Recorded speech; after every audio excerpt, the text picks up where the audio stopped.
became sick. So if you are new here, hi, welcome to Temitope Banks TV, the voice of the Father at the gate. On this channel, I create commentaries around ministers of the gospel, church history, as well as trending news. So you guys might have seen new pictures that surfaced of Reverend Biodun Fatonyibo recently, that sparked a lot of conversation on social media, where people had a few days speculating what was wrong with him and all of that. Some people said he had HIV, some people have mentioned all sorts of things, you guys. However, the confirmed report says that he had a stroke early in the year, okay, even though not from the church but from the grapevine, but that he is better now, okay, and we're thankful to God that he's better, all right.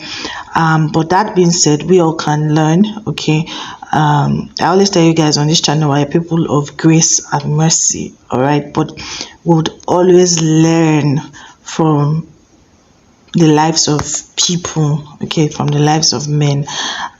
So I stumbled on something because I began to probe, like, okay, what exactly could have led to this man having a stroke, okay, because that's really like intense. So I've been listening to a lot of his messages again, all right, and so I stumbled on a particular message. I want you guys to listen, and then we're going to talk, all right. So please, disclaimer before I continue, these videos are not created to bash anyone, so please watch your tongue in the comment section, I beg you, or I will not let your comments be visible. All right, so let us get started. Please like the video. If you're not yet subscribe. I'll see you guys after this message. Because there are no laborers. What was the problem for them in the place where we were? He said you tear down every day. I said, yeah, because our workforce crazy. The strength of COZA'S is workforce. As I speak to you now, one of the reasons why you can't see some people in churches that they've been sent to campuses. We're running 4 campuses at the same time with full workforce in those places. You guys, I'm going to be interjecting so that we don't get copyright claims, okay. So basically what Pastor is saying, what Reverend Biodun is saying here is that COZA runs 4 campuses as at the time of this particular message, and the church keeps expanding, and the COZA workforce is the lifeblood of the ministry. And if you know anything about the COZA workforce, those guys don't play. Like, it is like a military barracks. It is a military barracks. It's not even like a military barracks. It is a military barracks. The extent of discipline, and sometimes I personally feel like they are overstretched. We had a workers' congress recently. Brought pastors from all over the place, people that wanted to learn from us. Our schedule was scary to them. So I said to them, when you leave here, go and answer people that say pastors are lazy. Almost everybody in this place resume at 6. And that's how we fire till evening. Every day. So I don't understand. My life changed when I saw Luke 6:38. When he says that they resume at 6, so the COZA has the daily encounter program. That's a morning devotion program where they start at 6 a.m. till 7. So as workers, that's the workforce, have to be in church by that time. So he's also there most of the time. Pastor Modele is also there most of the time. So those who are part of the church corporate office, that's their day has started before 6 a.m. okay, till evening when they close. Then if it is a church day, they will close around 9 p.m. and all of that. And you heard when he was saying that his work schedule is crazy. Now when you listen to such things, like this message was shortly before he had the stroke incident. a lot of people are pumped, a lot of people are excited. But I personally I'm always wary when I hear such things. Not because it's bad to make proof of your ministry, or we live in a world where these days they say make proof of your ministry and all of that. It's necessary that, in fact, the message Pastor Biodun was preaching was that you have to draw on the grace of God upon your life and not let it go to waste, and not be lazy, to be busy about God's work and the capacities that He has put on the inside of you. If you want to watch the full video, I'm going to put the link in the description box so you can watch the full message. Powerful message. However, in fulfilling purpose and being busy about God's work, where do we draw the line? Yes, where do we draw the line? At what point do we take cognizance of our physical bodies? I always raise eyebrow when I see ministers of the gospel overstretching themselves. People will be like, oh, he's a powerful man of God, but these things take is blood. They are human beings. They are not angels. They are not spirits. They are real people. Okay, so especially in this time and era, there's a new wave in Nigeria where churches have daily revivals, and everybody is trying to get that catchment of 6 a.m. between 6 a.m. and 8 a.m. That's like it's good, it's fine. But I personally sometimes I just wonder, hope these guys are resting. It's because spiritual work it takes a toll on your physical body. Like I said, I'm a student of history. I love to read church history. I love to read about ministers that have gone before, okay, and current ministers. In some of the books, on some of the stories of some ministers of the gospel in the 30s, 40s, even though they were heavy on the anointing, okay, they did not take care of their physical bodies. And man is made up of your body, your soul, and your spirit. Man is a tripartite being. So one aspect of your being is not greater than the other aspect. So you might be heavily anointed. You might carry, there's a man called William Braham, very powerful man of God. But yeah, God still needs your physical body. So if you are sick, if you are weak, you begin to make a lot of mistakes, okay? Sometimes you hear about pastors who begin to take drugs. It's not because they are bad people, right? It's just that they've put themselves under so much intense mental pressure as well as physical pressure, because they are exerting themselves. There was the first time I attended COZA, Pastor Biodun would practically greet everybody at the close of church. I was like, is that how they used to do here? I was surprised. I was like, okay, it looked good, but me being the type of person, I was like, this man will wear himself out. This is not nice. As much as, yes, it's good. Pastor Biodun, after he has finished preaching, and Pastor Biodun loves to preach. Oh, Pastor Biodun loves to preach. He can preach. It is himself. He enjoys it. Is who he is, what he's born for. So when he has finished preaching that long message, then he will now greet everybody, pray for you. Me, where I was coming from, church I was coming from in Lagos, my pastor would not even wait to talk to you. As he just closes going, he doesn't even want you to greet him. So when I came to Abuja and we attended the service in COZA'S, I was like, this is nice. We are coming from you. Never see your pastor that they'll come and stay and be greeting you. Then they will still, Pastor Biodun will pray for you. I was like, oh God, this is nice.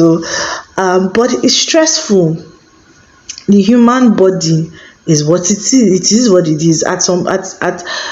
at a point when you get to a certain age, there are some things that you should just cut down on. It's not what's that thing? Wisdom is profitable to direct.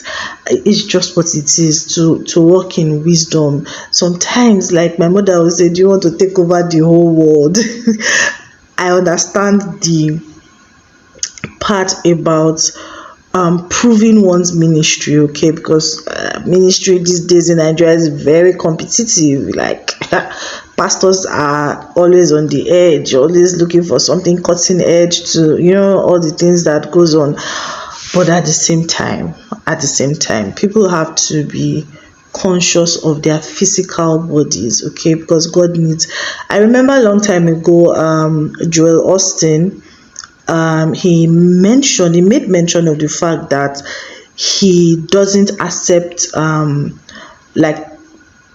invitation to other churches because he knew how stressful it was for his father.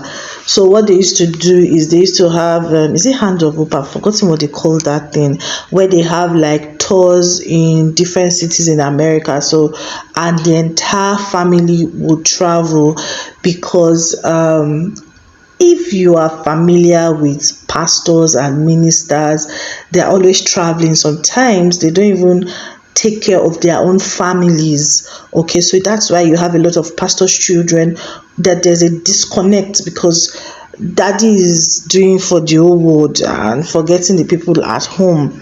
So Joel Austin made mention of the fact that because of that they had to arrange their family in such a way that the whole family, if daddy is traveling, the whole family is going to be traveling, and of course they had the finances to be able to foot that, okay, so if they needed to go in a jet or something, the whole family could go, and it doesn't place a toll on him, and they structured it in such a way that it wasn't back to back, because you need to rest when you are stressed, when you go through stress. Look, any great man of God, anybody that is great, at the end of the day, they are still men. They are still, there's flesh and blood that is running in their vein.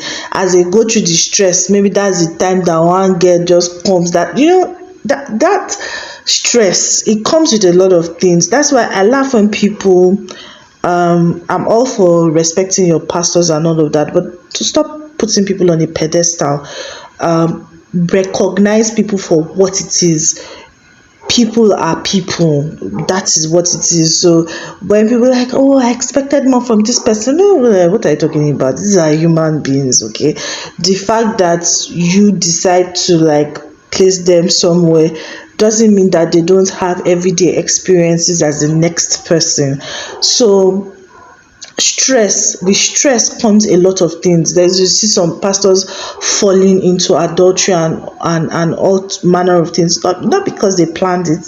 The road to hell is paved with good intentions. It could just be a season where they are so stressed, preaching back to back, because when you finish preaching, you finish praying for everybody, you need to rest. Honestly, you need to rest. Is so important that people take this, structure it into whatever ministry that you are doing, because if you don't put those things in place, look at pastor was sick for a very long time. Did the ministry not keep on running? It will run. It will keep running. It's just what it is. So putting those structures in place to ensure that the totality of your person is not compromised, okay? So it's good to have itinerary back to back. I remember when I was working in one of the financial institutions, I don't think there's any need mentioning their name. They used to push people so hard, so hard. Yeah, it was good. It made me have very good work ethics, right? But I remember there was a lady who collapsed and died at work. or she came to work a day before she died, and she was complaining that she was exhausted, she was tired. But because this particular organization, they have a reputation of pushing people, like, you will work for your money, you know that you're working for your money. At that time I was excited about it because my personality is I'm a very driven person. So any environment that is go go go go go like that, those are type of things that I like, those. But I after that, when that lady died, it made me like, no, I can't. No, no, no, no, no. Life is not that hard. I beg. Life is not that hard because soldier go, soldier come, barrack remains. Okay, so yeah. So we all can learn in the quest of, oh, we are doing the work of God. We are going. We are taking the word for Jesus. It's good though. It's perfect. People have been taking the word for Jesus since 1900, since the time of John the Baptist, since the time of Jesus Christ himself. Where you finish your own, where you stop, somebody else will continue from where you stop. So prioritize rest, prioritize your health. I find out that a lot of Christians have this Christianese. We like to live in la la land. We like to deceive ourselves too much. Christians, Jesus. I grew up with Christians, so there's nothing you want to tell me that I don't know. I grew up with pastors, so I know them very well.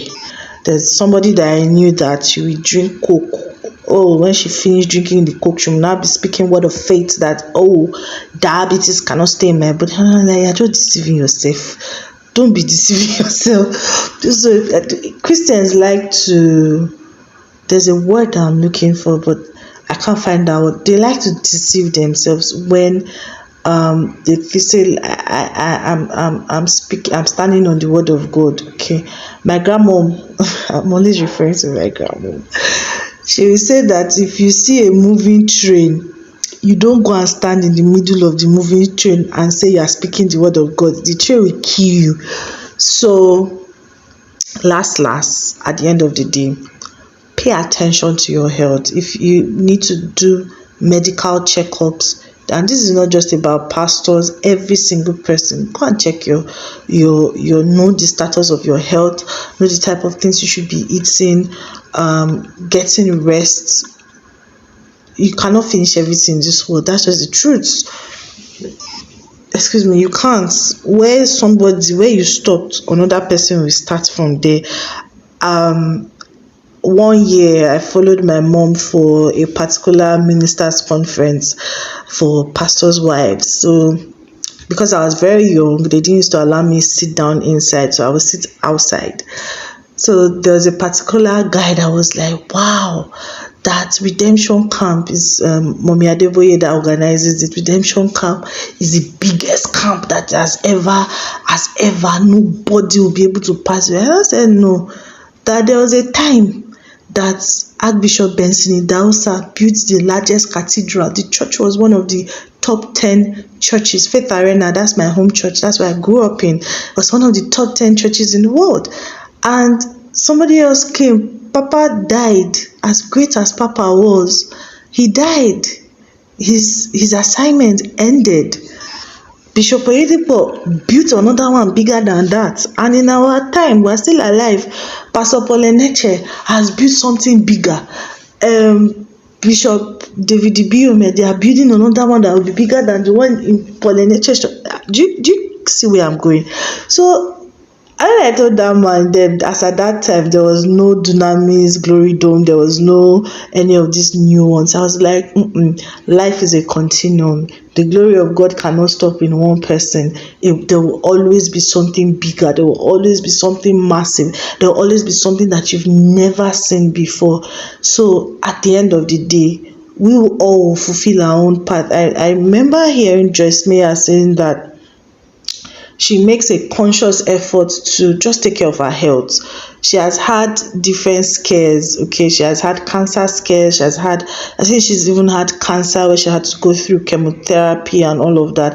I've not been following her in recent years, but some of her old messages, she will talk about how they schedule rests, okay, into their lifestyle, as part of their lifestyle, because God needs every single part of our bodies, okay?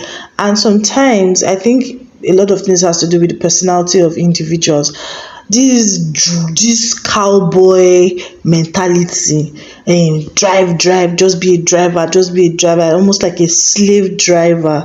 It affects everybody, not only the people who are working, but inclusive of the people that are driving the people. So there has to be a balance, everything balance, the scale of balance, okay?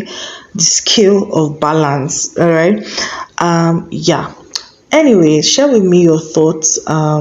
Please, like I said, let your words be seasoned with grace and mercy.